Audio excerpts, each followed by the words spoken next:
Mas mararamdaman na ngayong gabi ang hagupit ng Bagyong Christine, lalo malapit pa sa Bicol Region.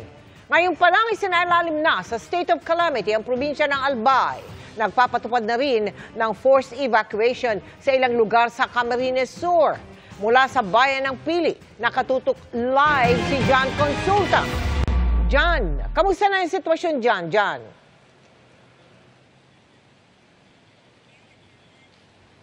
Mel, sinimulan na nga ang mandatory evacuation sa ilang mga residente dito sa Camarines Sur habang papalapit ang Bagyong Christine sa probinsya. Ganito kalakas ang ragasan ng baha sa Del Gallego, Camarines Sur. Umapaw kasi ang dalawang spillway, bunsod ng malakas na pag-ulan. Yan lang daw ang tanging daanan ng mga residente roon, kaya isolated ngayon ang ilang barangay. Malakas na buhos ng ulan ang naranasan ngayong hapon sa probinsya. Ang ilang kanal sa Naga City, bumubulwak na. Nagmistulang ilog tuloy sa lakas ng ragasan ng baha ang ilang mabababang lugar. Ang karinderya, tindahan at bahay ng residenteng ito sa Pili, pinasok na rin ng baha.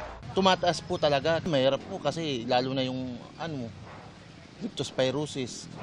Tapos hindi kami makapag-negosyong maayos gaya nito. Apektado po. Nag-deploy na rin ang Coast Guard sa mga lugar na kadalasang binabaha para makaalalay sa mga gagawing paglilikas. With support ng province of the Camarines Sur, willing silang ipagamit din yung water assets nila na imamand ng Philippine Coast Guard, and then buong Camarines Sur po is i-accommodate po ng Philippine Coast Guard. Sa bayan ng Baaw, nagdulot ng mabigat na daloy ng trapiko ang pagbaha. Sinimulan na rin ang paglilikas sa mga residente sa mga flood-prone at critical areas sa lalawigan tulad sa Cadlan, Pili, Camarines Sur. Iniutos na rin ang forced evacuation sa ilang mga lugar na malapit sa ilog.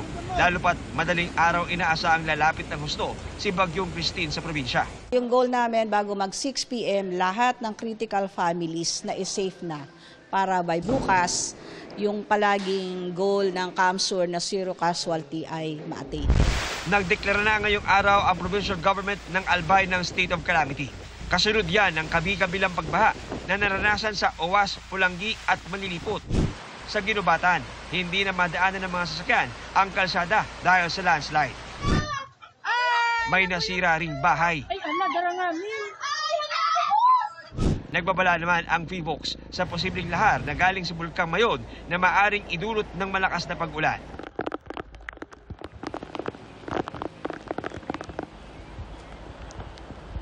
Mel, ayon sa PDRMC ng CAMSUR ay umabot na sa 1,300 na pamilya ang nailikas sa probinsya. At sa ngayon ay patuloy pa rin sila nakatutok dahil ang inaantabayan nila, Mel, ay mamaya pang 2 a.m. mararamdaman ang talagang buong lakas itong si Bagyong Christine dahil yun ang estimate na pinakamalapit na ilalagi nitong bagyo sa probinsya. Kaya lahat ay naka-alerto, nakaantabay at sa mga oras na to ay wala ng kuryente.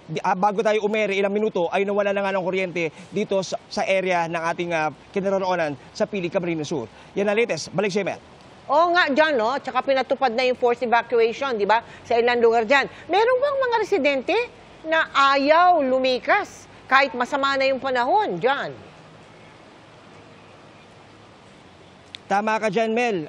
Actually, kaninang umaga, nag-issue na ng order ang provincial government ng preemptive evacuation sa ilang mga bayan, lalo na yung mga malalapit dito sa Bicol River na kadalasang umaapaw pag may bagyo. Pero merong mga residente raw na ayaw pa rin talagang lumikas kung kaya't nagsagawa na ng utos ang provincial government ng mandatory evacuation. At kanina, Mel, ang target nila ay dapat alas 6 ng gabi ay naalis na yung mga residenteng tinatawag nilang nasa critical areas. Kung kaya't mamaya mag-update tayo kung ito'y natupad at magbabantay dito sa mga magiging tagpo at development sa bahaging ito ng Camarines Sur. Mel. Antabayan na namin karagdagang ulat mula sa iyo. Maraming salamat, John Consulta.